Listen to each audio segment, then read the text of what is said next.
Hello students, welcome to BIMT YouTube channel. So students, this is a lecture of business organization for BBA first semester. Today we will discuss with our next topic or with our next unit, that is unit number 2. We had already completed unit number 1 in the previous lecture. So today I will start with the new unit, that is unit number 2. So what is it? In this we have to study about the business units, that what are business units is. Unit number 2 में हमें business units के बारे में पढ़ना है कि business unit क्या होती है, that is BU, business units क्या होती है, तो इसके बारे में है establishment of a new business unit. तो सबसे पहले बिजनेस यूनिट होता क्या है ये हम डिस्कस करेंगे। तो यूनिट एज पर dictionary means a single undivided entity और अ होल। हम अनडिवाइडेड एंटिटी या इसको होल यूनिट को बोलते हैं। The term unit is used in so many shades in practice. If you consider something as a unit, you consider it is a single complete thing. So unit is a single complete thing. It is a group or individual, group, person or any element regarding a basis, regarding a particle or element of a large whole. तो unit क्या है, इसके आगे हमें सीधा business unit पढ़ना है कि business unit क्या होता है। तो business unit पे आते हैं। That is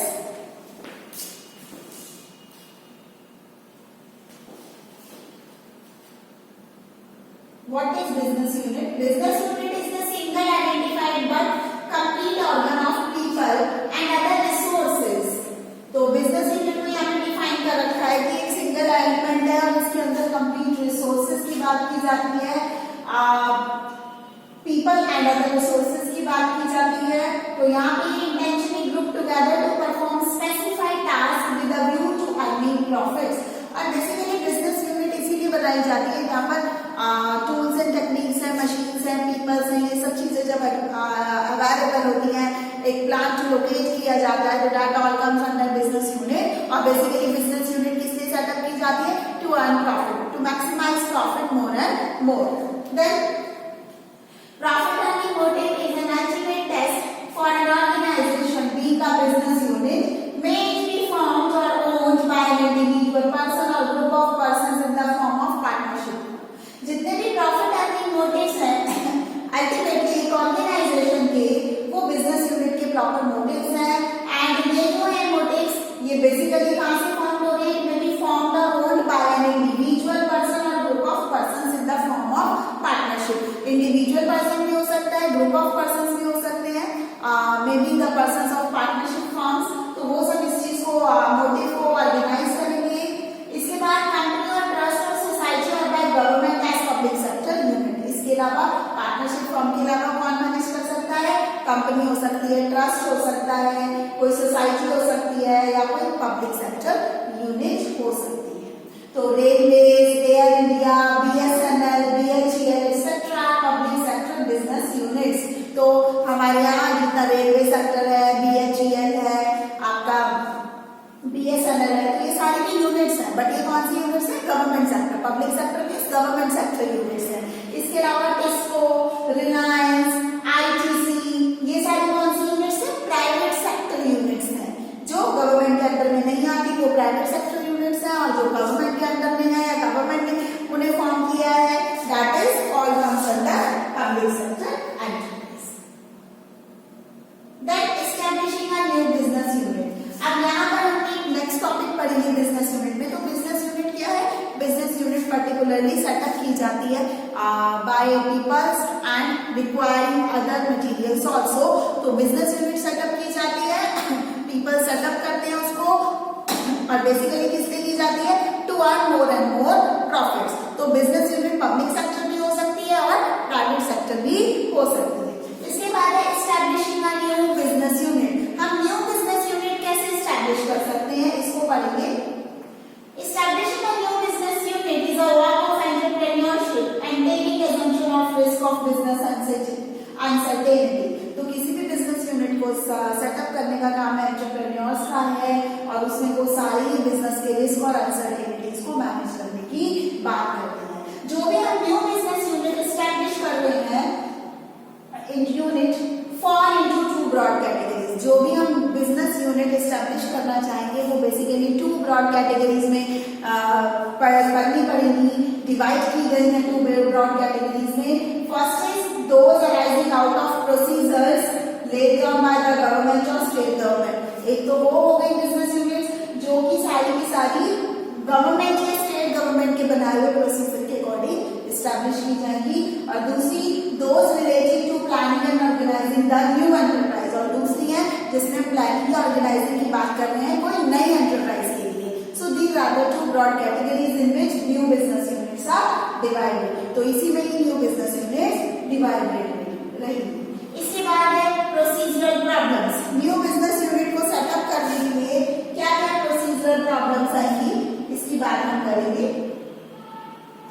These kind of problems are there. Procedural problems में आएगा many of the business units may only be established through registrations with and or through permissions, licenses, clearances or permits etc. from concerned different government departments under the governing laws, rules and regulations. Different type of conditionality norms and standards are fixed for establishment of different types of business enterprise.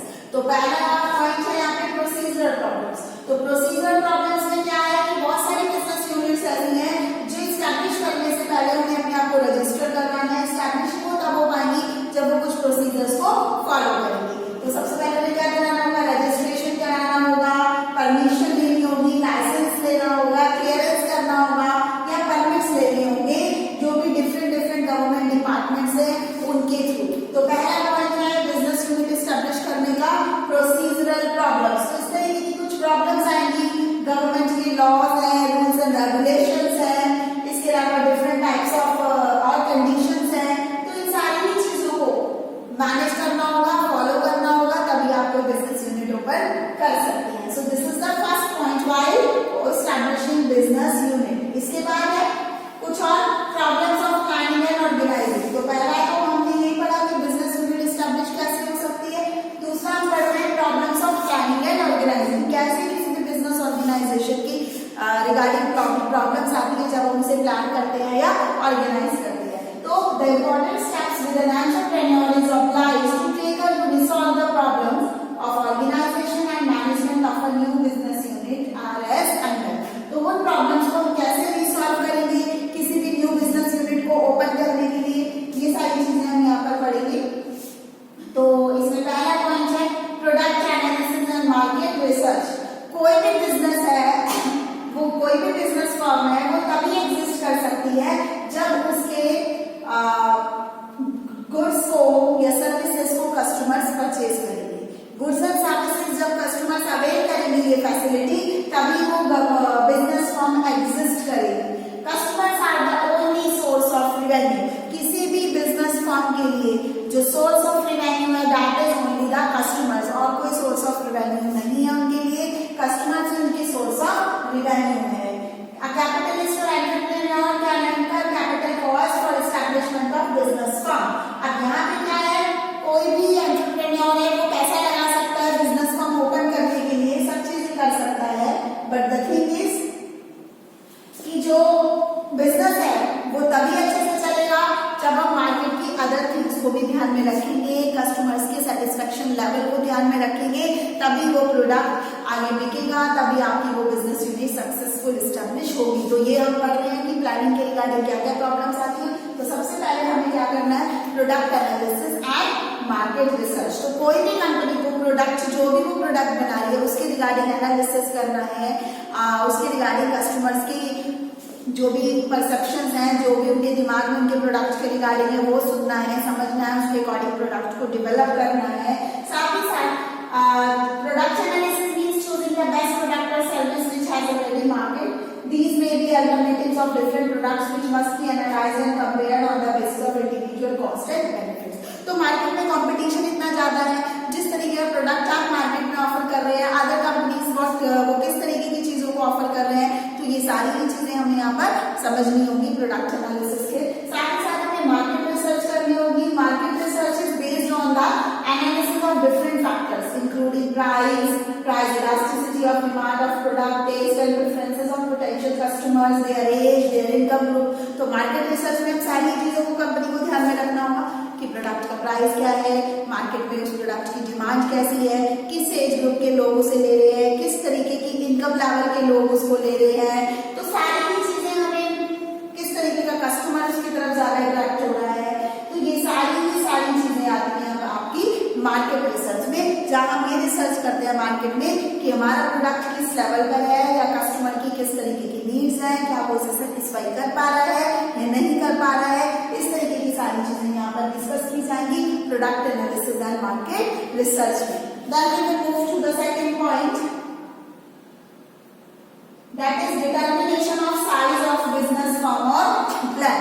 तो यहाँ पे हम बात करेंगे determination of size of business firm or plan. The size of the firm or the scale at which the proposed business unit is to be operate is the most significant factor. तो firm का size क्या है और वो किस तरीके से business unit operate होना चाहती है या कंपनी करना चाहती है, ये बहुत बड़ा फैक्टर है। और यही फैक्टर जो है प्लानिंग के लिए, किसी भी न्यू बिजनेस यूनिट को प्लान करने के लिए इंपॉर्टेंट रोल प्ले करता है।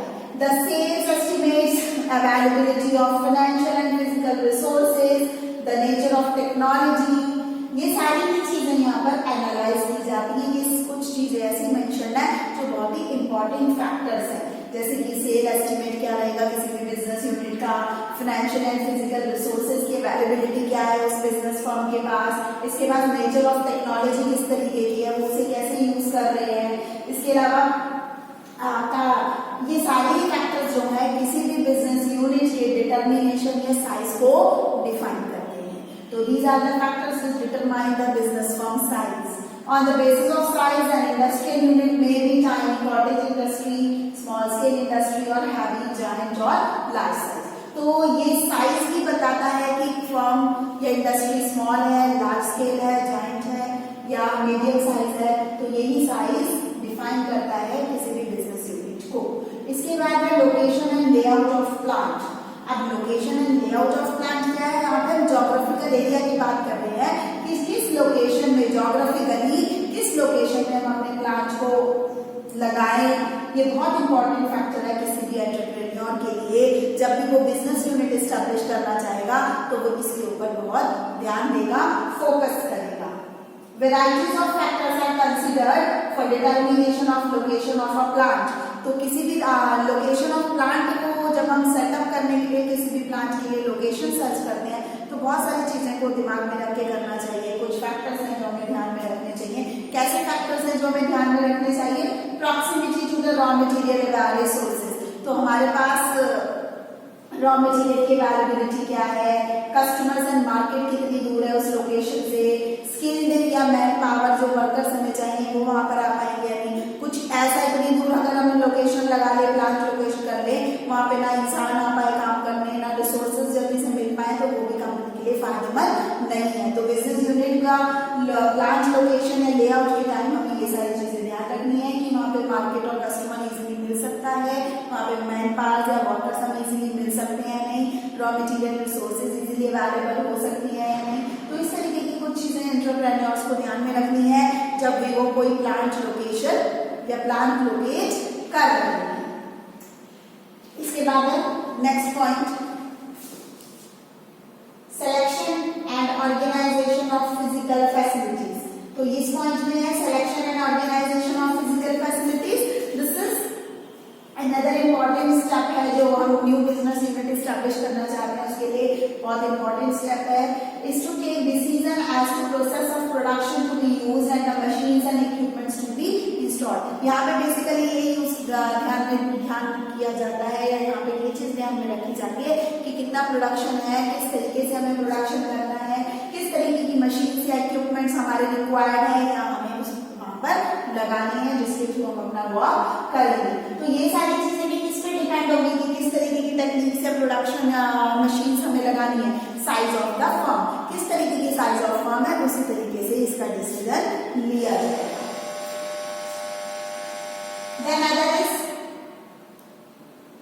Then other thing is financial planning. The next point for establishing new business unit establish करने के लिए next point है financial planning.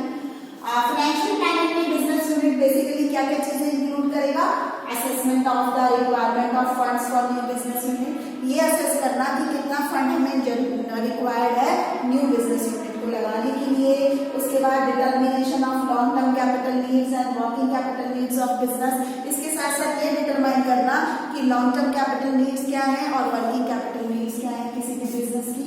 इसके अलावा फंड्स का डिटर्मिनेशन या कॉस्ट ऑफ फंड्स का डिटर्मिनेशन करना, इन्वेस्टमेंट प्लानिंग और कैपिटल बजटिंग करना, ये कुछ चीजें हैं जो फाइनेंशियल प्लानिंग के अंदर एनालाइज की जाएंगी जब भी कोई न्यू बिजनेस यूनिट एस्टैब्लिश करने की बात की जाएगी। डिविडेंड पॉलिसी क्या रहेगी, कंपनी में मैनेजमेंट ऑफ वर्किंग कैपिटल क्या है, तो ये कुछ चीजें हैं। Inflow and outflow of cash क्या रहेगा, इन्वेंट्री मैनेजमेंट क्या रहेगा, तो ये कुछ डिसीजंस हैं जब भी कोई न्यू बिजनेस यूनिट एस्टैब्लिश होगी तो उनकी फाइनेंशियल प्लानिंग इन बेसिस पे की जाएगी। Next point is building of organisational structure. अब किसी भी ऑर्गेनाइजेशन के स्ट्रक्चर अगर हम बना रहे हैं न्यू बिजनेस यूनिट के हिसाब से, तो उसमें हमें क्या चीज ध्यान रखनी है, कुछ ऐसी चीजें याद रखनी है। स्ट्रक्चरिंग ऑफ ऑर्गेनाइजेशन में classification, classifying and grouping all activities necessary to carry on business, जो भी नेसेसरी एक्टिविटीज हैं बिजनेस को करने के लिए हम उन्हें क्लासिफाई करें। उसके अलावा डिटर्मिनेशन ऑफ ऑर्गेनाइजेशनल हायरार्की के डिटरमाइन करें। पोस्ट पोजीशंस जो है नेसेसरी अथॉरिटीज या रिस्पॉन्सिबिलिटीज जो हैं उनको हम डिटरमाइन करें। उसके अलावा हमें किस जॉब पर किस तरीके की क्वालिफिकेशन या एक्सपीरियंस का कैंडिडेट चाहिए हम उस चीज को क्लैरिफाई करें। तो ये कुछ चीजें हैं जब हम ऑर्गेनाइजेशन स्ट्रक्चर डेवलप करेंगे तो हमें ध्यान रखनी है, ये देखना है कि एम्प्लॉयज जो न्यू हैं उन्हें ट्रेनिंग की क्या रिक्वायरमेंट है, कंपनी उन्हें ट्रेन करे फिर उन्हें जॉब पर रखे, तो ये सारी चीजें यहाँ पर जरूरी है। इसके बाद लॉन्चिंग द एंटरप्राइज। अब जब फिजिकल फाइनेंशियल सब तरीके की रिसोर्सेज एंटरप्रेन्योर मैनेज कर लेता है सारे पॉइंट्स, तो उसके बाद वो क्या करता है, न्यू बिजनेस यूनिट को लॉन्च करता है। इसके थ्रू एंटरप्रेन्योर क्या करता है, एग्रीमेंट साइन अप होता है विद अदर पार्टनर्स, सप्लायर्स, इसके अलावा कोलैबोरेटर्स, बैंकर्स, इसके अलावा variety of memorandum of understandings बनाए जाते हैं, ये भी एक तरीके का एग्रीमेंट है बिटवीन टू पार्टीज। तो ये सारी चीजें की जाती है जब कोई भी पर्टिकुलर बिजनेस यूनिट लॉन्च की जाती है। इसके बाद नेक्स्ट पॉइंट है, last point is tax planning. Tax planning में क्या किया जाएगा, ये भी बहुत इंपॉर्टेंट रोल प्ले करता है किसी भी बिजनेस यूनिट के लिए। तो यहाँ पे टैक्स प्लानिंग में न्यू बिजनेस यूनिट के टैक्स प्लानिंग के रिगार्डिंग प्लान बनाया जाएगा, उसको मैनेज किया जाएगा। यहाँ पर एंटरप्रेन्योर क्या करेगा, हर तरीके के प्रोविजंस को ध्यान में रखेगा, कॉर्पोरेट टैक्स कैसे पे करना है, एक्साइज ड्यूटी कैसे पे करनी है, कस्टम्स ड्यूटी की क्या नॉर्म्स है, तो ये सारी ही चीजें यहाँ पर ध्यान में रखी जाएंगी। वैट के बारे में ध्यान में रखा जाएगा, VAT is value added tax, means direct and indirect दोनों तरीके के टैक्सेस को प्लान करने या मैनेज करने की बात की जाएगी। तो ये सारे ही पॉइंट्स हमारे बिजनेस यूनिट को इस्टेब्लिश करने के रिगार्डिंग है कि अगर हम न्यू बिजनेस यूनिट इस्टेब्लिश कर रहे हैं तो हमें क्या क्या चीजों को ध्यान में रखना है। तो ये सारा है, ये यूनिट नंबर 2 हमने आज स्टार्ट की है, बिजनेस यूनिट। तो बिजनेस यूनिट क्या है और उसके basically new business unit establish करने के लिए क्या पॉइंट्स या फैक्टर्स को ध्यान में रखना है, ये हमने आज डिस्कस किया है। सो this is all for today and thank you, have a nice